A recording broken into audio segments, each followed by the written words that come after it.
Hello everyone, welcome to study portal. Study portal में आपका स्वागत है। My name is Shivam.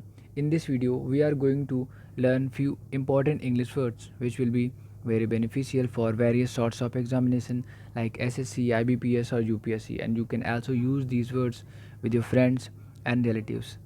This video will be helpful in your personality development as well. I will explain all these words in Hindi language, so need not to worry about it. Next thing is that this is the set 13 of my vocabulary series. If you want to watch my previous videos of this series, you can watch them by searching on YouTube Study Portal Vocabulary by Shivam Tiwari. Okay, so without further any delay, let's begin the video. हमारा पहला word है taciturn. Taciturn क्या होता है? देखिए 5 word होंगे पूरी video में। मैं आपको 5 वर्ड बताऊंगा, बट उन 5 वर्ड्स में से हर एक वर्ड का मैं आपको 5 एंटोनिम्स और 5 सिनोनिम बताऊंगा। सो अल्टीमेटली ये 50 वर्ड्स हो जाएंगे। ओके, सो टैसीटर्न क्या होता है? टैसीटर्न होता है जो कम बोलता है, उसे हम टैसीटर्न कहते हैं। Tending not to speak very much, यानी जानबूझ के उसका बोलने का मन नहीं करता है, बहुत ही कम बोलता है, सोच समझ के बोलता है, वो टैसीटर्न होता है। इसके सिनोनिम्स देखते हैं। रिजर्व्ड, रिजर्व वो होगा जो कम बोलेगा, बहुत ही सोच समझ के बोलेगा, यानी सेम है टैसीटर्न, रिजर्व्ड। अनकम्युनिकेटिव, जो कम्युनिकेटिव होगा, ज़्यादा बात करेगा, सबसे कम्युनिकेट करेगा, लेकिन अगर अन लगा देंगे तो अपोजिट हो जाएगा, यानी कि अनकम्युनिकेटिव वो होगा जो रिजर्व्ड होगा, जो टैसीटर्न होगा। सीक्रेटिव, सीक्रेटिव यानी कि अपनी बातों को, अपने आइडियाज़ को वो सीक्रेट रखेगा, किसी को बताएगा नहीं, यानी वो शांत रहेगा, तो वो सीक्रेटिव हो जाएगा। नेक्स्ट वर्ड है टाइट लिप्ड। टाइट लिप्ड वही होगा जो अपने होठों को सोच समझ के खोले, सोच समझ के बात करे, यानी कि अल्टीमेटली टैसीटर्न होगा, जो कम बोलेगा, उसे हम टैसीटर्न, रिजर्व्ड, अनकम्युनिकेटिव, सीक्रेटिव या टाइट लिप्ड कहेंगे। उल्टा देख लेते हैं, यानी कि एंटोनिम्स क्या होता है? टॉकेटिव, जो ज़्यादा टॉक करेगा वो टॉकेटिव हो जाएगा। लोकेशियस, देखिए एक वर्ड होता है लॉक, LOQ। ओके, तो जब भी आपको LOQ दिखाई देगा मतलब उसका हो जाएगा कि बात करना, ठीक है।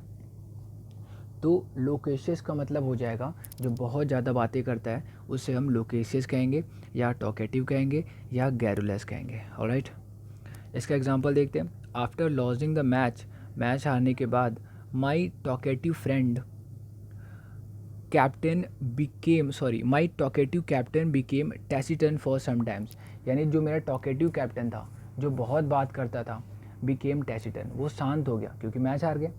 ओके, नेक्स्ट हमारा एग्जांपल देख लेते हैं। आउट ऑफ नोवेयर, पता नहीं कहाँ से केम ए वायलेंट गन स्लिंगर, यानी कि एक गन लिए हुए पता नहीं कैसे एक हिंसक आदमी आ गया।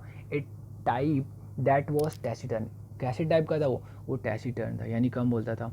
एंग्री था, यानी फ्यूरियस, यानी कि गुस्सा था।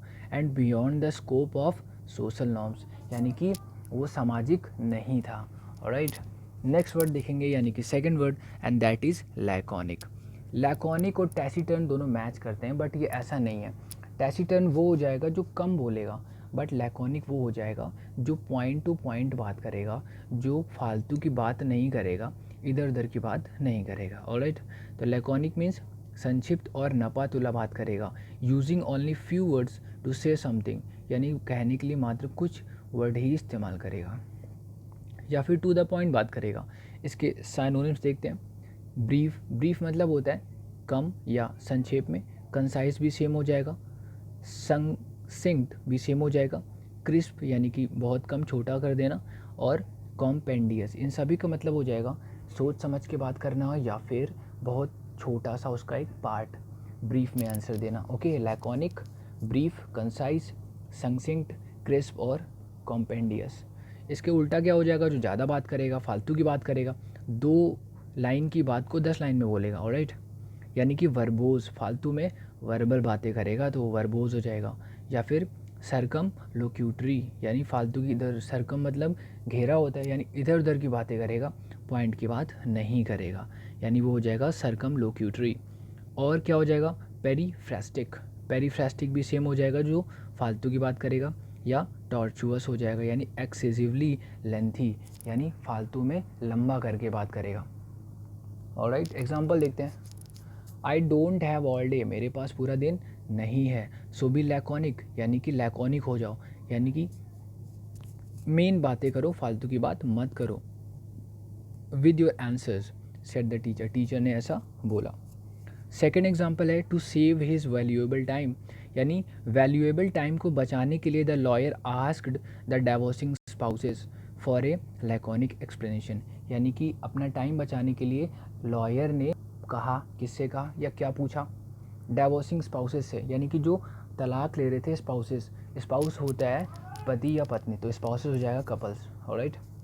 तो कपल से बोला कि आप लोग लैकोनिक एक्सप्लेनेशन दें, यानी कि मेन बात करें, फालतू की बात ना करें। Our third word is articulate. ये आर्टिकुलेट क्या होता है, स्पष्टता से व्यक्त करना, यानी कि कोई भी बात को एक्सप्लेन करना, ठीक है, अपने आइडियाज़ को, अपने इमोशन को, सेंटिमेंट्स को किसी के आगे व्यक्त करना, यानी एक्सप्लेन करना को कहते हैं आर्टिकुलेट करना, ऑलराइट। इसका मीनिंग देखते हैं, one who is good at expressing one's ideas clearly, यानी अपने आइडियाज़ को, अपनी बातों को क्लियरली किसी के सामने रख पाने वाला इंसान आर्टिकुलेट होता है, ठीक है, यानी वो आर्टिकुलेट कर भी पाता है। सिनोनिम्स देखेंगे, यानी कि सेम वर्ड, फ्लुएंट, फ्लुएंट वो होगा जो अच्छे से बात करेगा, ठीक है, यानी अपने आइडियाज़ को रख पाएगा। और इलोक्वेंट, अभी मैंने आपको बताया था एलोक्यू, जहाँ भी लॉक वर्ड आएगा एलोक्यू, इसका मतलब बात करना हो जाएगा। तो अभी वर्ड आया था लोकेस, यानी ज़्यादा बात करने वाला, अभी इलोक्वेंट आ गया, इलोक्वेंट मतलब अपनी बातों को एक्सप्रेस करने वाला, ऑलराइट। फिर आ गया लूसिड, लूसिड मतलब जो ज़्यादा बात करेगा, अपनी बातों को रख पाएगा। वॉल्यूबल और कोजेंट, इन सभी का मतलब सेम हो जाएगा। एंटोनिम्स देख लेते हैं, हेजिटेंट, हेजिटेंट अभी देखो हमने आर्टिकुलेट पढ़ा, तो आर्टिकुलेट मतलब होता है जो अपने आइडियाज़ को रख पाएगा, जबकि हेजिटेंट वो हो जाएगा जो हेजिटेट करेगा, यानी कि बोलने में संकोच करेगा, वो सोचेगा कि बोलूँ या ना बोलूँ, कहीं कुछ प्रॉब्लम ना हो जाए, तो वो हेजिटेंट होगा। फॉल्टर करना, यानी फॉल्टर करेगा, जहाँ भी आपको वी ब्रैकेट में दिखाई देगा मतलब ये वर्ब है, ये वो काम करेगा, यानी फॉल्टर कर सकता है, स्प्यूटर कर सकता है या स्ट्यूटर कर सकता है। इसका मतलब वो लड़खड़ाएगा, बोलेगा नहीं, डरेगा, ठीक है, वो हेजिटेंट होगा, वो अनक्लियर रहेगा, अपनी बातों को लेके क्लियर नहीं रहेगा। इसके एग्जांपल देखते हैं, anxiety makes it much harder for a person to articulate his thoughts, यानी जो चिंता होती है ये मुसीबत पैदा कर देती है एक पर्सन के लिए, टू आर्टिकुलेट हिज थाट्स, यानी अपनी थाट्स को वो आर्टिकुलेट नहीं कर पाता, यानी कि क्या नहीं कर पाता, व्यक्त नहीं कर पाता, एक्सप्लेन नहीं कर पाता, एलैबोरेट नहीं कर पाता, ऑलराइट। सेकेंड एग्जाम्पल देखते हैं, not only is Shashi Tharoor A well educated and articulate leader, यानी कि जो शशि थरूर है वो सिर्फ एक वेल एजुकेटेड और आर्टिकुलेट लीडर ही नहीं है, यानी कि वो अच्छे से बात करने वाले या अपने आइडियाज़ को एक्सप्रेस करने वाले लीडर यानी नेता नहीं है, बट ऑल्सो बल्कि he had an impressive career at the United Nation, यानी यूनाइटेड नेशन में, संयुक्त राज्य में उनका एक अच्छा इम्प्रेसिव करियर भी रहा है। हमारा फोर्थ वर्ड है बनाल। व्हाट इज़ बनाल, हम किसी को बोल सकते हैं बनाल, किसी स्टेटमेंट को, किसी सेंटेंस को बनाल बोल सकते हैं। अब व्हाट इज़ बनाल, बनाल मीन्स होता है घिसा पिटा सामान्य, यानी बोरिंग सा, ऐसा डायलॉग जो आदमी रोज़ बोल रहा है या कोई ऐसी चीज़ जो रोज़ हैपन हो रही है, तो वो बनाल है, राइट, यानी नॉट ओरिजिनल, नॉट इंटरेस्टिंग, यानी कि अनइंटरेस्टिंग। जब कोई चीज़ बोरिंग हो जाती है, अनइंटरेस्टिंग हो जाती है, तो वो बनाल कहलाता है, ऑलराइट। इसके सिनोनिम्स देखेंगे, यानी ट्राइट, ट्राइट भी सेम हो गया, घिसा पिटा बोरिंग सा। क्लीस्ड, इसके बाद है प्लेटिट्यूडिनस, यानी बोरिंगनेस। हैकनीड, हैकनीड बहुत अच्छा वर्ड है, इसे आप याद कर सकते हैं। हैकनीड मतलब बोरिंग बातें हैं, सामान्य सी जो पहले से ही हो चुकी है। नेक्स्ट है स्टीरियोटाइप्ड, स्टीरियोटाइप जो हर जगह वो बातें हो रही हैं तो आपको भी पता है, तो ये कोई नई बात नहीं है, जो ओरिजिनल नहीं है वो स्टीरियोटाइप्ड है। नेक्स्ट है रन ऑफ द मिल, यानी कि रन ऑफ द मिल है, पूरी मिल में वही रन करती रहती है, यानी कि एक बोरिंग सी चीज़ है, ठीक है, रन ऑफ द मिल ये एक ईडियम है। या फिर इंसिपिड है या वैपिड है, ये बहुत अच्छे वर्ड है, एक बार में याद नहीं होते, आपको याद करना भी नहीं है, बट पहली बार जब कुछ चीज़ सामने आती है तो टफ लगती है, 3 से 4 बार आएगी तो ऑटोमेटिक आपको याद हो जाएगा। तो बनाल मीन्स होता है नॉट इंटरेस्टिंग या अनइंटरेस्टिंग या नॉट ओरिजिनल, ऑलराइट, या trite, clichéd, platitudinous, hackneyed, stereotyped, run of the mill, या फिर इंसिपिड और वैपिड। उल्टा क्या हो जाएगा, जो बहुत ज़्यादा इंटरेस्टिंग होगा, यानी कि नॉवेल। नॉवेल क्या, जो नया है, जो ओरिजिनल है। बनाल क्या था, नॉट ओरिजिनल, वो बोरिंग था, सबको पहले से ही पता था, तो यानी कि वो ओरिजिनल नहीं था। ये ओरिजिनल है, जो ओरिजिनल होगा, जो नया होगा वो नॉवेल होगा, इसलिए आपकी कॉलर ट्यून में भी अभी नॉवेल कोरोना वायरस बोलता है, यानी जो नया है, अभी किसी को पता नहीं उसके बारे में, वो इंटरेस्टिंग है तो वो नॉवेल है, ठीक है, यानी अब्जॉर्बिंग है या फिर इनवाइगोरेटिंग है। ऑलराइट, इन सभी का मतलब जो नया होता है, जो ओरिजिनल होता है, उसे हम नॉवेल, अब्जॉर्बिंग या इनवाइगोरेटिंग कहते हैं। एग्जाम्पल देखते हैं, Bollywood songs now days have बनाल लिरिक्स, यानी कि जो बॉलीवुड के सॉन्ग हैं आजकल कैसे हैं, उनके लिरिक्स यानी उनकी जो लिरिक्स होते हैं वो बनाल होते हैं, यानी कि बहुत ही घिसे पिटे, सेम नहीं होते हैं, नॉट इंटरेस्टिंग होते हैं, ओरिजिनल नहीं होते हैं, कॉपी करे हुए होते हैं। सेकेंड एग्जाम्पल देखते हैं, यू लुक नाइस इज़ बनाल, जैसे लोग बोलते हैं ना, यार बहुत अच्छे दिख रहे हो, ये तो सभी बोलते हैं, यू लुक नाइस, ये तो सेम हो गया, सभी बोलते हैं, तो ये कैसा है, ये ओरिजिनल नहीं है, ये इंटरेस्टिंग नहीं है, ये कैसा है, बनाल है, ठीक है, नॉट इंटरेस्टिंग है। तो हम लोग क्या बोल सकते हैं, this fabric looks great in this sunlight and on you it looks marvellous sounds attractive, यानी कि अगर आप किसी को यू लुक नाइस की बजाय ये बोलेंगे दिस फैब्रिक लुक्स ग्रेट, यानी जो आपने पहना हुआ है बहुत अच्छा दिखता है, इन द सनलाइट, इस सनलाइट में, एंड ऑन यू, तुम पर भी अच्छा दिखता है, ठीक है, तो लोग इससे, ये कैसा होगा, ये एक नॉवेल होगा, बनाल नहीं होगा। हमारा फिफ्थ वर्ड है वोसीफेरस। अब व्हाट इज़ वोसीफेरस, शोरगुल करने वाला, यानी केओटिक, जो केओस मचाएगा वो केओटिक हो जाता है, यानी वो वोसीफेरस हो जाता है, यानी कि वो क्या करेगा, ऑफेंसिवली लाउड होगा, नॉइज होगा, यानी कि गाली गलौज भी कर सकता है, वायलेंट हो सकता है और चिल्ला के बात करेगा, वो इंसान होगा वोसीफेरस। इसके सिनोनिम्स देखते हैं, क्लेमेंट, ठीक है, क्लेमेंट मतलब ये चिल्लाने वाला, क्लेमरस, स्ट्रीडेंट, ठीक है, और वेहमेंट, स्ट्रीडेंट, वेहमेंट और रॉकस, इन सभी का मतलब होता है बहुत ज़्यादा शोरगुल करना या चिल्लाना, नॉइज़ी, नॉइज़ी यहाँ पे सिचुएशन हो सकती है।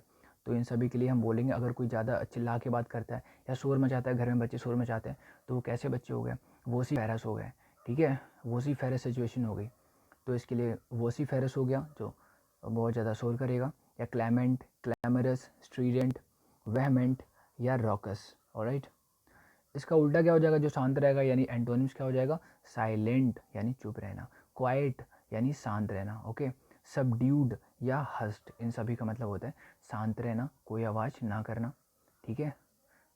तो इसके एग्जांपल देखते हैं, all the vociferous fury of Ravana turned to silent grief, जितनी भी वोसीफेरस फ्यूरी थी, देखो पहले फ्यूरी पढ़ो होता क्या है, फ्यूरी मतलब होता है गुस्सा, ओके, और जो गुस्सा हो जाएगा वो कहलाएगा फ्यूरियस, ठीक है, तो फ्यूरी मतलब गुस्सा हो गया, तो all the vociferous fury of रावणा, जितनी भी रावण की वोसीफेरस फ्यूरी थी, यानी कि चिल्ला के बात करने वाला गुस्सा था उसका, टर्न्ड टू साइलेंट ग्रीफ, वो बदल गया किस में, साइलेंट ग्रीफ में, यानी चुपचाप एक दुख में बदल गया। When he saw the corpse of his younger brother, जब उसने अपने यंगर ब्रदर यानी छोटे भाई की कॉप्स देखी।